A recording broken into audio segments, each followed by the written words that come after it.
Vous mangez peut-être trop de glucides sans même le savoir et votre corps vous envoie déjà des signaux. Fatigue après les repas, fringales, ventre qui gonfle, énergie en dents de scie. Tous les glucides ne se valent pas. Les glucides ne sont pas vos ennemis. Le corps les utilise notamment comme source d'énergie. Mais entre des flocons d'avoine, des lentilles, un fruit entier et à l'inverse une boisson sucrée ou du pain ultra raffiné, l'effet sur le corps n'est pas le même. Les glucides riches en fibres sont digérés plus lentement. Les glucides raffinés, eux, ont davantage tendance à faire monter la glycémie plus vite. Premier effet, les pics de glycémie. Quand vous mangez beaucoup de glucides raffinés, votre taux de sucre dans le sang peut monter rapidement. En réponse, le corps sécrète de l'insuline pour faire entrer ce glucose dans les cellules. Quand ce phénomène se répète souvent, certaines personnes ressentent une énergie instable. Un coup de boost, puis un coup de fatigue. C'est ce fameux coma digestif ou la somnolence après un repas très riche en glucides rapides. Le principe est cohérent avec ce que montrent les recommandations sur les glucides raffinés et leur effet plus rapide sur la glycémie. Deuxième effet, plus de fringales. Quand la glycémie monte vite puis redescend, la faim peut revenir plus rapidement. Résultat, on a envie de regrignoter, souvent du sucré ou du croustillant. Et ce cercle peut devenir quotidien. Beaucoup de gens pensent manquer de volonté alors qu'ils sont parfois simplement piégés par une alimentation trop riche en glucides raffinés et pas assez riche en fibres, protéines et aliments rassasiants. Troisième effet, le stockage.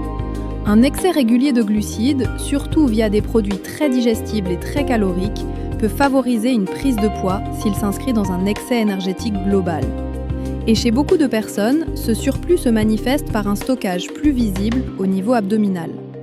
L'OMS relie aussi l'excès de sucre libre à un risque accru de prise de poids non souhaitée et de caries, ce qui explique pourquoi elle recommande de rester sous 10% de l'apport énergétique total en sucre libre. Quatrième effet, l'insulinorésistance. À force de stimuler souvent le système avec des repas très riches en glucides raffinés, surtout dans un contexte de sédentarité, de manque de sommeil ou de surpoids, le corps peut devenir moins sensible à l'insuline. On parle alors d'insulinorésistance. C'est un terrain qui peut précéder le prédiabète, puis le diabète de type 2. Le NIDDK explique que l'insulinorésistance survient quand les cellules des muscles, du gras et du foie répondent moins bien à l'insuline, ce qui favorise une hausse de la glycémie. Cinquième effet, les triglycérides et le risque cardiométabolique. L'excès de boissons sucrées et de glucides de mauvaise qualité est aussi associé à un moins bon profil métabolique. Des travaux relayés par l'American Heart Association montrent qu'une consommation régulière de boissons sucrées peut être liée à une hausse des triglycérides et à une baisse du HDL, le bon cholestérol. Ce n'est pas juste une question de silhouette, c'est aussi une question de santé cardio-métabolique. Sixième effet, le foie encaisse. Le foie est particulièrement exposé à l'excès de sucre, notamment quand ils arrivent sous forme liquide.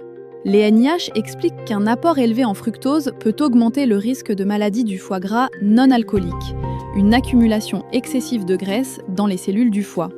Là encore, on parle surtout d'excès répétés et d'un contexte alimentaire global défavorable, pas d'un fruit mangé normalement dans une journée équilibrée. Septième effet, inflammation basse intensité, digestion, brouillard mental. On manque encore parfois de certitudes fortes pour attribuer tous ces symptômes aux glucides seuls, car l'alimentation moderne combine souvent sucre ajouté, manque de fibres, ultra-transformation, grignotage et sédentarité. Mais sur le terrain, beaucoup de personnes remarquent qu'en réduisant les glucides raffinés et en revenant vers des aliments plus complets, elles ont une énergie plus stable, moins de ballonnement, moins de brouillard mental et une satiété plus durable. Ce point est plausible et souvent observé, mais il dépend beaucoup du profil individuel. Les recommandations récentes insistent justement sur la qualité globale du régime alimentaire. Les signes qui doivent vous alerter. Voici quelques signaux fréquents. Vous avez très faim 2 heures après avoir mangé. Vous avez des envies sucrées quotidiennes. Vous somnolez après le déjeuner. Vous avez du mal à perdre du ventre. Ou vous avez besoin de grignoter pour tenir.